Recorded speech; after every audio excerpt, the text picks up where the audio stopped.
et bienvenue à Hop dans le Wok. Aujourd'hui, on va faire une recette thaï. C'est une recette que j'ai découverte il n'y a pas longtemps, mais c'était tellement bon que j'avais pas le choix de vous faire une vidéo tout de suite pour vous la montrer. Fait que la recette, c'est du poulet thaï épicé avec basilic. Et inquiétez-vous pas, si vous mangez pas piquant, on peut très bien contrôler le niveau de piquant de la recette. Parce que nous-mêmes, on mange pas ultra piquant, fait qu'il faut qu'on soit capable de doser. Mais vous allez voir que c'est très facile à faire.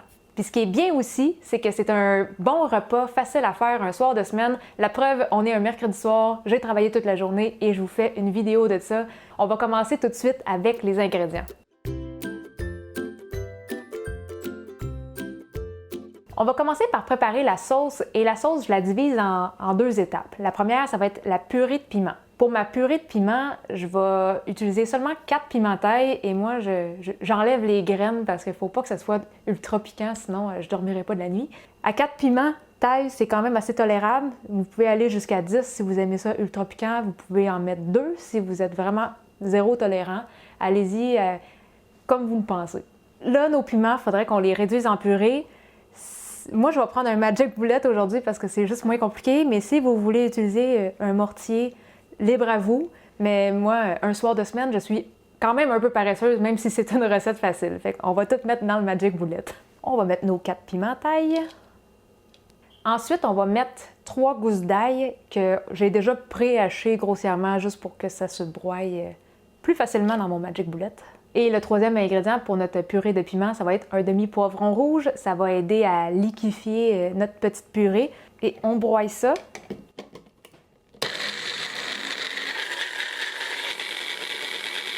Fait que moi, je m'arrange pour que mes piments thaï soient super bien broyés parce que si je croque dans ça, ça va être un petit peu trop fort pour moi. Si vous voulez que ça soit moins broyé pour avoir des petits chunks, vous pouvez faire ça aussi. Ma petite purée est prête, on va juste la transférer dans un bol avant de passer à la deuxième étape. Fait que là, on va préparer le restant de notre sauce et on va commencer en mettant une cuillère à table de sauce d'huître. Ensuite, on va mettre une cuillère à table de sauce soya claire. Après ça, on va mettre 2 cuillères à thé de sauce de poisson. Ça, vous savez, dès qu'il y a de la sauce de poisson, on le sait que c'est bon. Notre prochain ingrédient, c'est une sauce soya que vous êtes peut-être moins habitué de voir. C'est une sauce soya sucrée noire, c'est la sauce soya thaï, qui ressemble un peu à de la mélasse. On va mettre une cuillère à thé et demie de ça. Si vous n'êtes pas capable d'en trouver dans les épiceries, vous pourriez remplacer par une cuillère à thé de mélasse. Je pense que c'est ce qui serait le plus proche. Ensuite, on va rajouter 2 cuillères à table d'eau pour essayer de liquéfier un petit peu notre sauce. Et on va rajouter une cuillère à thé et demie de sucre. Fait que, vu qu'on met du sucre, c'est pour ça qu'on doit mettre de l'eau, sinon le sucre ne va pas bien se dissoudre. Fait qu'on va juste le mélanger un petit peu pour faire dissoudre le sucre. Et quand le sucre est dissous, on peut mettre ça de côté. Et là, on est à l'étape de préparer notre poulet. Là, j'ai 350 g de haute cuisse de poulet désossé que j'ai déjà enlevé le gras, je l'ai déjà pré-coupé en petits morceaux. Mais pour cette recette-là, on a besoin de poulet haché. On ne va pas la hacher dans un broyeur parce que ça va être haché trop finement. Nous, on veut avoir quand même des petits morceaux plus gros. Fait qu'on va la hacher avec notre couteau de boucher. Et pour ça, on va juste venir l'étaler. On vient couper. Puis quand les morceaux sont rendus petits à notre goût, c'est prêt. J'essaie de ne plus avoir de morceaux de poulet lisses. Fait que quand notre premier côté est bien haché, on fait juste venir le tourner de bord, puis on va faire la même chose. Fait que ça, c'est la texture que ça devrait avoir au final. Fait que là, il reste seulement à préparer nos légumes avant de tout mettre ça dans le wok. Et nos premiers légumes, on va avoir besoin de une demi-tasse de haricots longs. Et si vous n'avez jamais vu de haricots longs, c'est long pour vrai.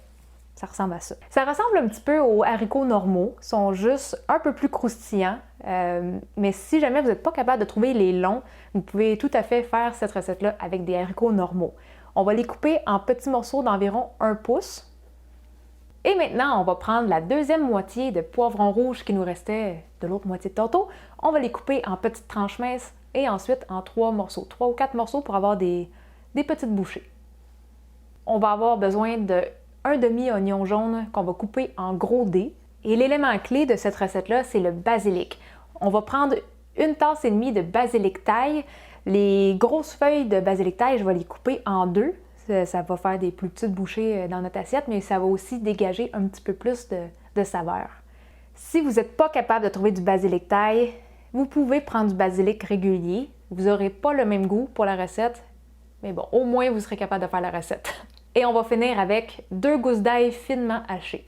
Et là, tous nos éléments sont prêts. On est prêt à sortir le wok et finaliser notre recette. Fait que pour commencer, on va mettre un petit peu d'huile dans le wok.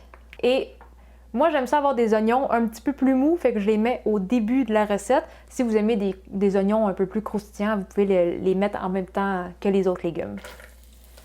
Fait que je vais juste les faire griller un petit peu.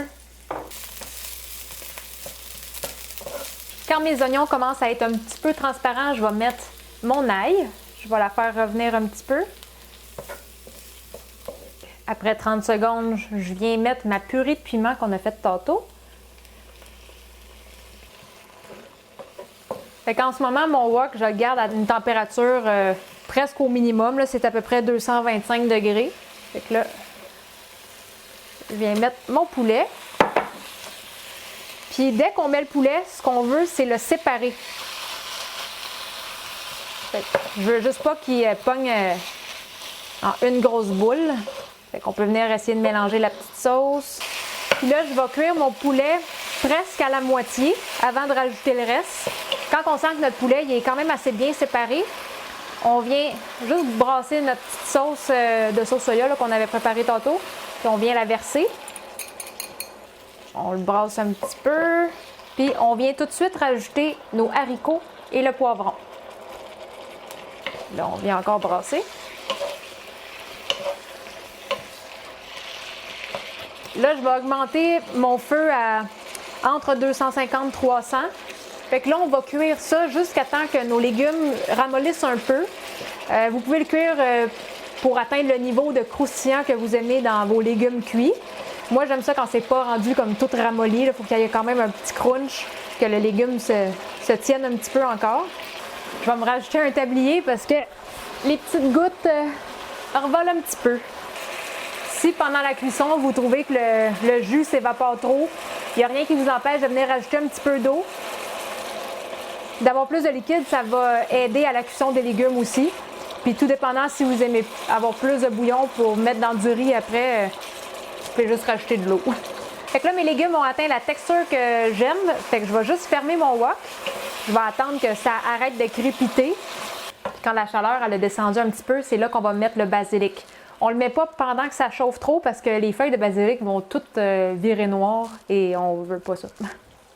Là, vous allez peut-être trouver que ça fait beaucoup de feuillage vite comme ça, mais vous allez voir quand on va le mélanger puis quand ils vont se ramollir autour des petits morceaux de poulet, ça n'a pas l'air tant que ça. Juste à l'odeur, je sais déjà que ça va être bon. Et maintenant, on est prêt à servir.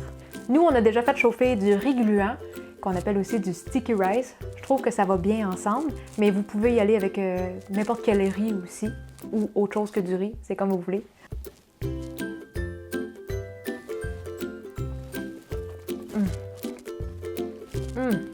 Toute la semaine, j'ai eu le goût de manger ça.